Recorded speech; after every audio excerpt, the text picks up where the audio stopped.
Well, Pep, the fight, the race goes on. How would you sum up your team's performance tonight? 3-0 Brentford, 3-0 Crystal Palace. These are really tough opponents for the way they play.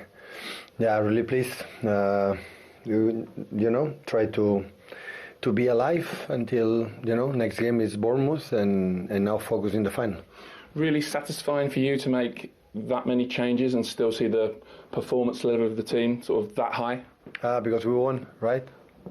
You're a genius if it works, and if you're not, I get the questions would have been different, of course. I trust a lot all of them. So sometimes it's for the way we played, for the way they shape, and sometimes Omar is always a guarantee, always is there in work ethic, and always is the goals. And we played really, really good. I know the transition of them is tough. The set pieces is not difficult because they defend really well. Low block is tough, but we did it with patience, and I think we make the game we should play. And how important as well, the freshness this will give the players that come into the team for the final on Saturday.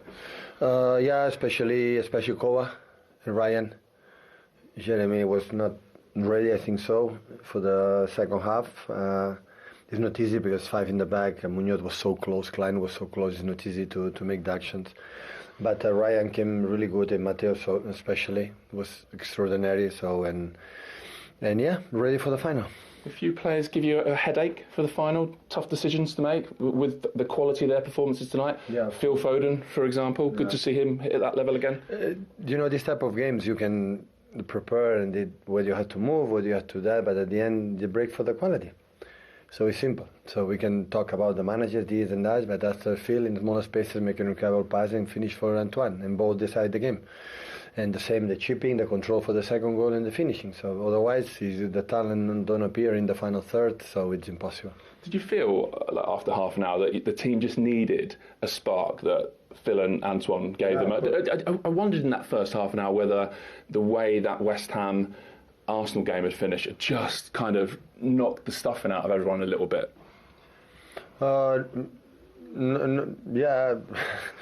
We didn't think and talk about what happened the last game against our big rival to win the Premier League. It's just to have to do, and always I thought, and I lived many times in this league many years, even in Barcelona and Bayern Munich, so attack low blocks is not easy, 10 players, but always I work in the day one how you attack low blocks, because to run transitions on defend and the other one is easier. And I had to be in the right spot and forget about it. Good clubs, top class players that make a spark for one player like Phil today, make the action, or Cherkin the last one, make an incredible in the right tempo, right moment, the pass from Savio. So it's no more complicated than that. So how do you see this title race now?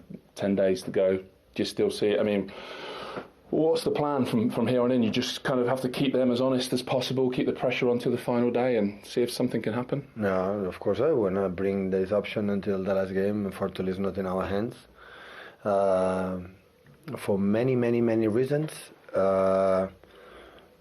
It's not easy, but important is we are there, and this group of players are all extraordinary. This season have been the joy absolutely every day we're with them, so have been really, really good. Now we have the final, and I could say Bournemouth and Aston Villa, they are not the easy ones, to take.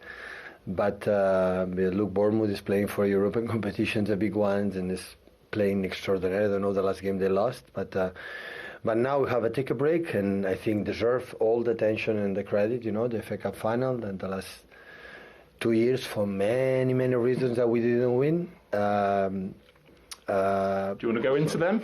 No, it's not necessary to them. It's not necessary. I'm nice because when we lost, I didn't just congratulate United the Crystal Palace. But hopefully we can do like always, I believe. And I said for the day one, in this club, to win the games and win the title, you have to be much better. So in equal circumstances, you will not do it. So it's simple as that. Okay. What circumstances? You know that. Okay. And off he goes. We'll have to cryptically try and work out what Pep was talking about, unique circumstances. To be fair, he frazzled me before the game. I don't want to think about it now. Do you know what? He's just the best. He's the best kind of... he just finds he's the best innovator I think we've had in this game. Obviously, we've had some iconic managers, Sir Alex and Arsene Wenger and Mourinho, but I just think Pep has taken the game to another level in terms of kind of the innovation. And today, I don't know what his formation was. There was 2 centre-backs, and it looked like a 4 and a 4, and I've never seen that before. But you know what? It worked. A lot of his players had space, bit of freedom, and I think it surprised Crystal Palace. Standards as well. We continue to talk about this with the top elite managers who are serial winners. At 2-0 up, we saw a close-up of Pep Guardiola, not happy, demanding more from his players. And this is almost game by game, isn't it? You think they were losing 2-0. Yeah, again, this doesn't surprise me. I've seen that kind of reaction to, it's probably a misplaced pass. It's probably something very simple, but he treats every action as if it's 0-0. And that's how you get the winning mentality that his team and he has. I think it's a level of frustration, but he kind of forgets it within the next action, so he doesn't dwell on it, he doesn't hold it against players, he doesn't hold grudges. It's, can we be consistent? And the process is equally as important as the outcome.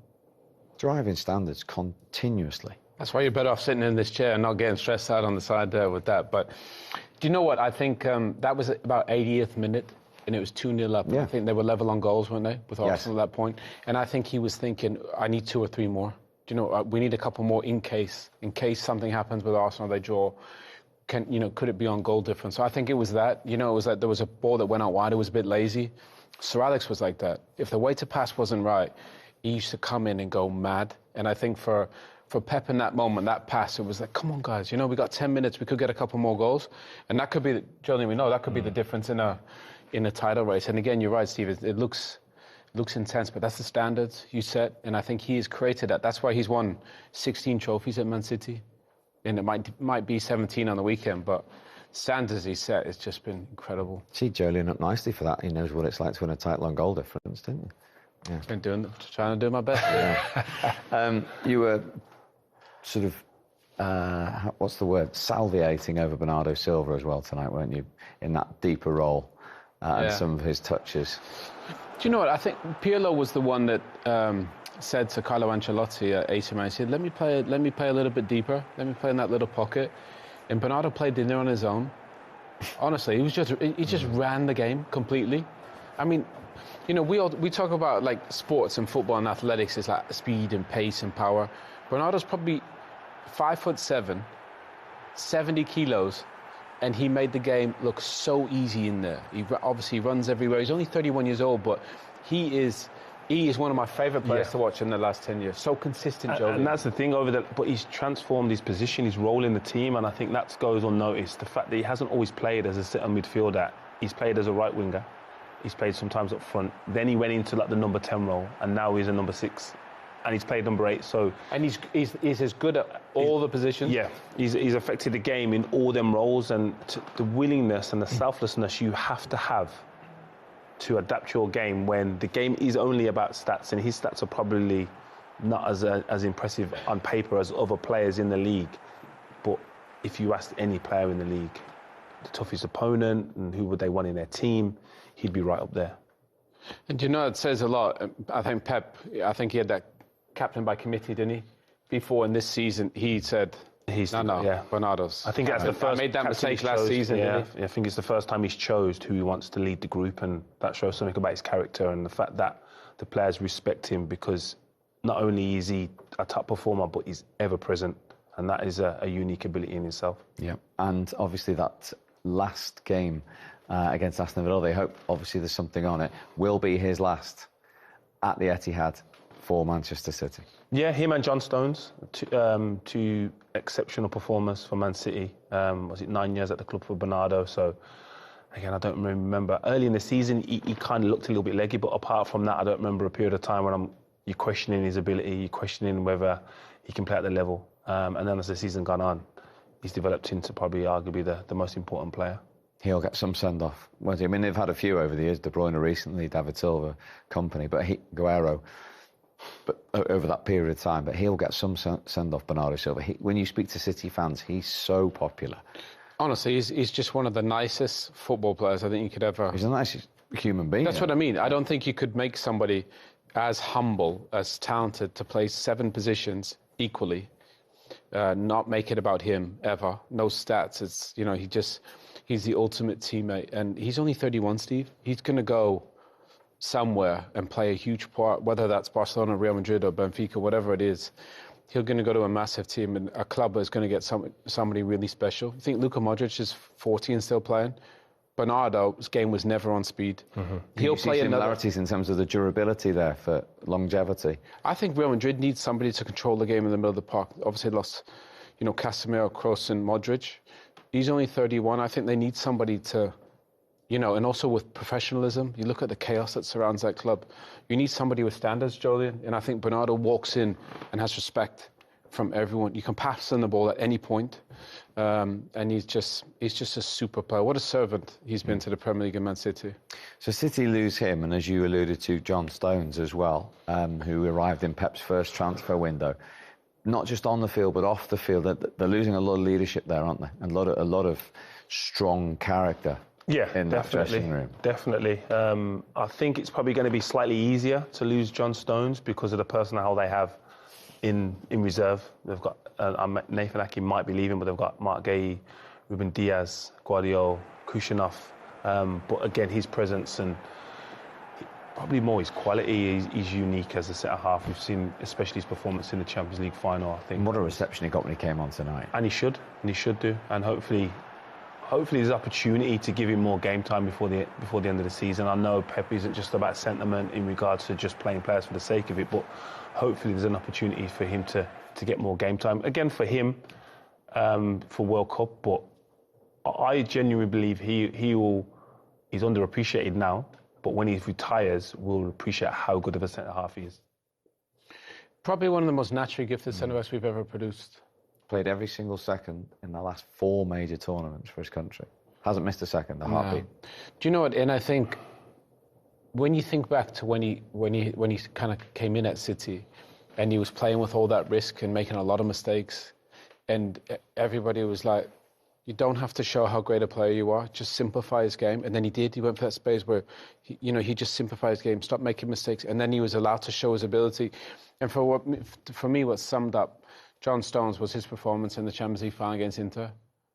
Honestly, it was breathtaking the way he went into midfield and ran the game as a centre-back and then played as a right-back and went into midfield. And again, another one. I know he's had some injury issues, but he'll go on and play another 3 or 4 or 5 years for somebody. And these guys that win, that are leaders, that have standards, I honestly think they're priceless. Because Man United went through a phase when they won all those trophies, they lost about 10 captains of the country in a 3 or 4 year window, and they almost haven't recovered since. So losing, obviously they lost Kevin and David Silva and now John Stones and Bernardo. These guys, you don't find them. Trees, do they? No, you don't. You really don't. But you can create them, and they've done that because you got to think Bernardo and John Stones weren't that when they came to the club. There was likes of Vinny and David Silva, similar mould. So now you've got to expect other players like Mark, Erling Haaland, Donnarumma, Phil Foden to step up and to lead the next batch of players and develop into them leaders. And we was the same with Vinny. Vinny wasn't the version of Vinny at the end. At the start, we had the likes of Yaya. Or even like Vieira was in there, Patrick like Vieira. as a mentor. Yeah. And I think City have done an incredible job of, like you said, finding these mentors and mentoring. Kyle Walker's another one. Exactly, and then mentoring kind of the younger lads, and then they eventually, United used to do it brilliantly, and then they'd leave, and then those lads would take over. And I think City have done incredible. You think about all those guys that they lost in any other team, you think, you'll never recover from that. But obviously with John and Bernardo leaving, other lads are going to have to step up, and I think they will. I think they've seen how it's done at the top, and these guys will come into it naturally. Interesting. The other side of the team, the story tonight was Crystal Palace, of course. They've now lost 7 of their last 10 league games. Let's see what their manager thinks of it. Here he is, Oliver Glasner. Well, Oliver, you came to Manchester to win, but obviously that's really tough to do. What do you make of what your players gave you? Oh yes, if you want to get the point or even more, then you need a top performance. Every team in the world needs a top performance here at Etihad, and didn't have a top performance today. It was in some parts it was okay, but in some others it was not good enough, and that's why we have to accept it. Man City was today too good for us, and that's why we lost at the end. What were the bits that were not good enough? Just watching you on the touchline, you seemed quite frustrated with some of the in-possession stuff? You defended reasonably well at points, but just weren't able to get out too often. Oh yes, because we didn't stick to the plan, especially first half. So we did it once when it was a very tight offside decision, because we knew they're playing a very high line, but we need to stretch them first, and then they play for offside, and then we need the runs. But we just did it, I think, twice in the first half, and then instead we lost the ball in the back because we were not quick enough. We didn't have the solution before we got the ball, so everything was a little bit too slow. And then City's pressing was too good, and in 2-3 situations first half we were a little bit lucky that they didn't score from our mistakes, and this is this frustrated all of us. And I think second half we did a little bit better. We had 2-3 moments to come back maybe before they scored the decisive 3-0,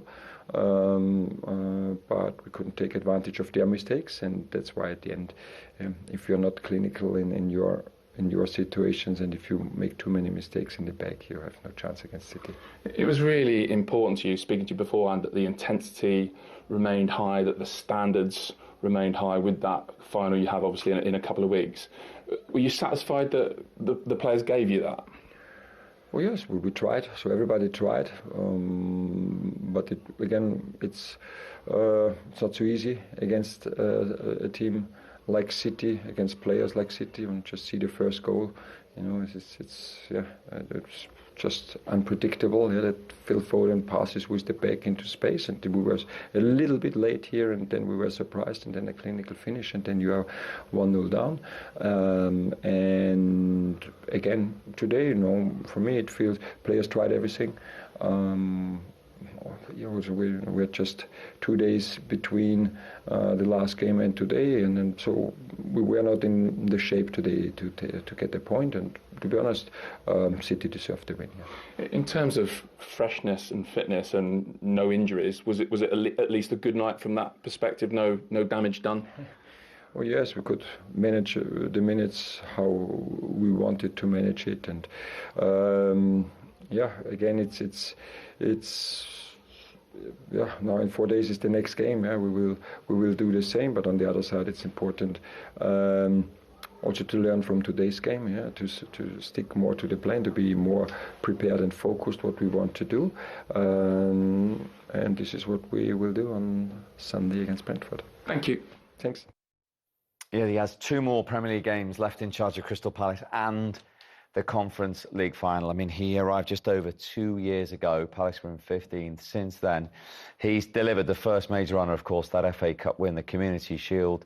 We know in their first season in Europe that they are in the final against Rayo Vallecano. A club record last season, 53 Premier League points. And as you can see, the points per game is a record of any Palace manager. How do you follow him at a club like Crystal Palace? Don't follow him.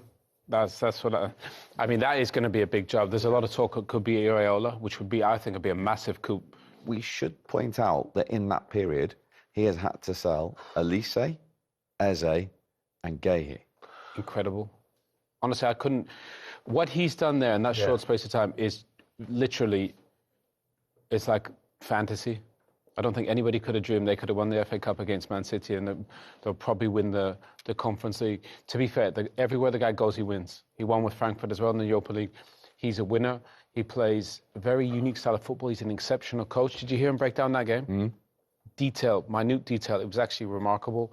And somebody's going to get an exceptional manager because he is the real deal. And do you worry next season trying to follow that with somebody else for Palace? Yeah, you've just got to take, again, in a great respect to him, with the European campaign next season, they're probably hoping they stay in the league, again, because it's not going to be an easy job to follow that, and with the players they've lost especially, but it's highly, highly impressive what he's achieved there. And I covered the game on Thursday, and he spoke about sitting with the chairman and the board and them discussing getting to the final of the conference, and none of them anticipated getting to that far. Again, there was favourites going into the competition, even though it was their first year in Europe, but what he's achieved is remarkable. I wasn't aware of some of them things on that list. No better time to be a Palace fan at the moment. Yeah, I mean, they're going to win that European final, and I think he deserves a massive job. I don't know that would be the only reason he won't get one of the biggest ones is because they're not a possession-based side. Possession-wise, they're one of the lowest in the Premier League, but that suits they have this little mid-block and they play in transition. For any young coach, if you don't have, say, the best players for your team, he is the blueprint for the way you want to play.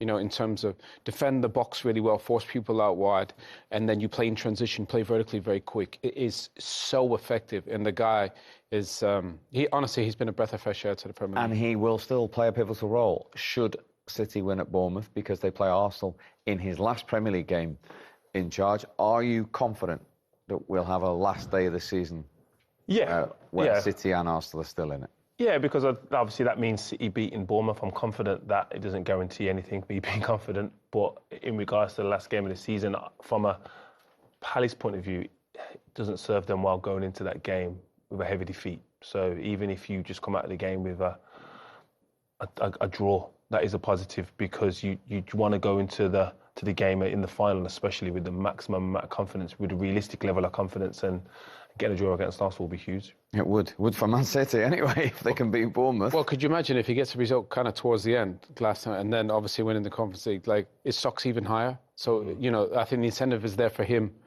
as well. So I think I still think 2 games left. I think we might get one more twist. Do you? What, in City's favour? I don't know. I'm not missing, Meg. Listen, enjoyed your company as ever, Owen, Jolien. Thank you very much indeed. So we have 11 more days left of this enthralling Premier League season. Time will tell if we can get to the last day with this title race still alive. City have played their part tonight, that's for sure. From the three of us, take care. See you next time.